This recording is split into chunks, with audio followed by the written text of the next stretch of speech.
turn now to Victoria Arbiter, who joins us in studio. It's so great having you here.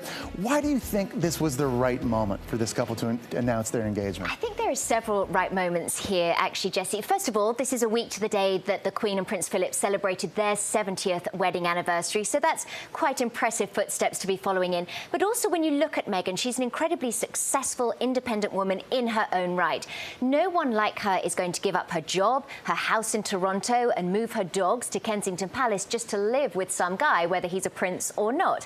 So I think, given the fact that she had moved over there and given the media interest over the weekend, it had just absolutely exploded. I think this was their way of trying to say to everyone, calm down, but I think really the intensity is only just beginning. And of course, Harry's sixth in line to the throne. This is expected to be a church wedding, so how do you expect this ceremony to look? I think it'll be a very traditional ceremony. Remember, the Queen is the head of the Church of England, and she is an incredibly devoutly religious woman, so it'll be a traditional wedding ceremony, but I think it won't have quite the same scale as William and Kate's. There is going to be unprecedented interest, there's no question, but I see this wedding taking place at St George's Chapel in Windsor, because there's still room for the pomp and ceremony and the parade, but it's a little more understated. I visited there. It is so beautiful indeed. So, we just mentioned the Queen. Yeah. And of course, by royal protocol, Harry had to ask the Queen's permission in order to propose to his girlfriend.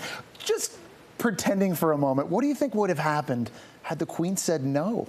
Well, I think anything's possible, of course, but the Queen is very close to her grandchildren, and she's not the tyrant and the bully that sometimes she's portrayed to be. She's often very stony-faced, and so people think that perhaps she's a little tricky, but ultimately she just wants her family to be happy. Harry is 33 years old. He's finally found the one. The Queen is an example herself of a very happy marriage, so I don't think it was ever an option that she was going to say no, but I'm delighted she said yes. Absolutely, and she certainly set a very good precedent, I think, for her grandson, Harry. Let's go now to Charlie Langston.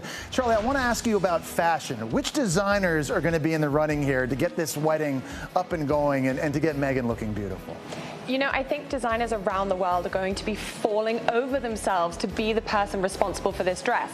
But Meghan does have some kind of preferred design labels that she absolutely loves. She's a huge fan of Elie Saab, of Erdem, both of which are British labels, so that would be wonderful if she wore them. And then, of course, there's Sarah Burton for Alexander McQueen. Not only did she design Kate Middleton's wedding dress, she also designed the wedding dress of Meghan's very close friend Serena Williams, who recently got married, so she could also be a really kind of strong contender for Meghan's design.